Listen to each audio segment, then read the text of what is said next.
আপনার দায়িত্ব এখানে আছেন না? এডিটিং অফিসের নাম্বার নিয়ে বসে আপনি বারবার এটা কথা বলছেন কেন? রিটার্নিং অফিসার না একটু বলি না আমি তো শুনছি শুনতে চলে আসলাম। না এটা তো সকালে আমরা না আমি তো চলে আসছি। 7টার দিকে ওরা আসছে না আমরা শুনে জানাই দিছি। সেটা তো না এটা আমি তো আমি বলে আপনি তাকে সহযোগিতা করে আপনার কাজ একটু ক্লিয়ার এটা করে হচ্ছে গিয়ে আমার যে আসন 242 হ্যাঁ 98 এর ভিতরে যদি ওনারা থাকে আমার যে 7টা নাম নিয়ে সেটার ভিতরে হলে আমি দিতে পারবো আর সেটা যদি বাইরে হয় সেটা হচ্ছে গিয়ে রিটার্নিং অফিসারের টিকা তো এই বিষয়টাকে আপনি ক্লিয়ার করছিলেন না শুধু আপনি শুধু না করে দিয়েছেন? না আমি সকালে একদম ক্লিয়ার করছি। আমি কেন্দ্রের ভিতরে আসি নাই, আমি ওই জায়গা থেকে না আমি আসি নাই, আমি কেন্দ্রের ভিতরে আসি নাই, আমি জাস্ট ওই জায়গা থেকে শসা বিক্রি করে ওই জায়গা থেকে আমরা 4 জন ঘুরে গেছি গা। যাওয়ার পরে ওনারা আমরা দাঁড়িয়ে নিচ্ছি, আমাদের গাড়ি এজেন্ট গেছে, আপনি তো বলে ফেলতেছেন। আমি তো আসি নাই, এজেন্টের লোক আনাইতে গেছিলাম। পরে চেয়ারম্যান সাহেব ওদিকে গেছে, পরে আমি ওনার সালাম দিলাম, আমার বন্ধু সালাম দিছে, দেওয়ার পরে আমরা দাঁড়াইছি।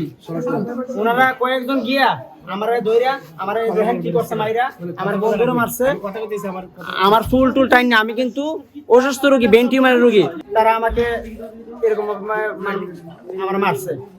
আমার এই যে গেঞ্জি টেঞ্জি আমার টাইম রাখছে না, আমার জাম্পার টাম্পার আমার ব্যাগ ট্যাগ সব ছিড়াইছে। সানশাইন আটা ময়দা সুজি ভালোবাসায় তৈরি 3 নম্বর ওয়ার্ডের একটা এজেন্ট সে এক নম্বর থাকতে পারে কিনা এটা হলো কমিশন আইনে কি বলেন? আচ্ছা এটা আপনাদের আইনে কি বলে? এটা আমাদের আইন হচ্ছে রিটার্নিং অফিসার দিতে পারবে। আমি আপনি কি কথা বলছেন? না একটা আইন কি আপনার কাছে আসবে একটা তারিখে নিয়ে আপনি কি রিটার্নিং অফিসের বরাদ দিবেন? এটা আইন তো সবার জন্য আইন। এটা আমি দেওয়ার সুযোগ নাই। আপনি দেখুন প্রার্থী আপনি নেবেন এটা কি?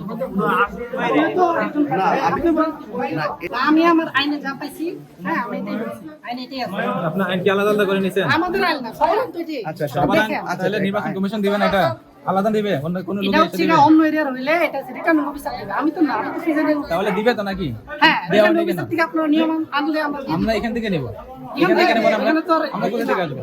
আমাদের রিটার্নিং অফিসারের কাছে আমাদের যাবো। এজেন্ট কোথায় আসবে? এটা তো আমি আপনারে বলছি এটা পারমিশনটা কে দিবে? আমি তো দিতে পারবো না।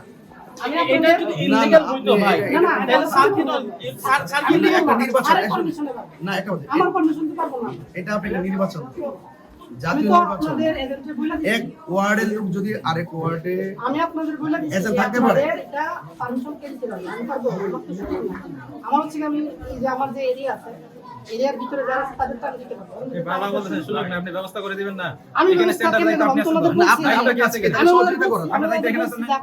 এটাকে এডিটিং অফিসের নাম্বার নিয়ে বসে আপনি বারবার এটা কথা বলছেন কেন? রিটার্নিং অফিসার না একটু বলি না আমি তো শুনছি শুনতে চলে আসলাম। না এটা তো সকালে আমরা না, আমি তো চলে আসছি। 7টার দিকে ওরা আসছে না। আমরা শুনে জানাই দিছি। সেটা তো না এটা আমি তো আমি বলে আপনি তাকে সহযোগিতা করে আপনার কাজ সহযোগিতা আপনি আমি রিটার্নিং করছি। অফিসের নাম্বারটা দিতেন আমি সহযোগিতা ওনারা আপনি আমার নিজে কাছে ফোন নাম্বার চাই করতেন না, ওনারা চলে গেছে। ওরা কি অভিযোগ ওনারা তো চলে গেছে।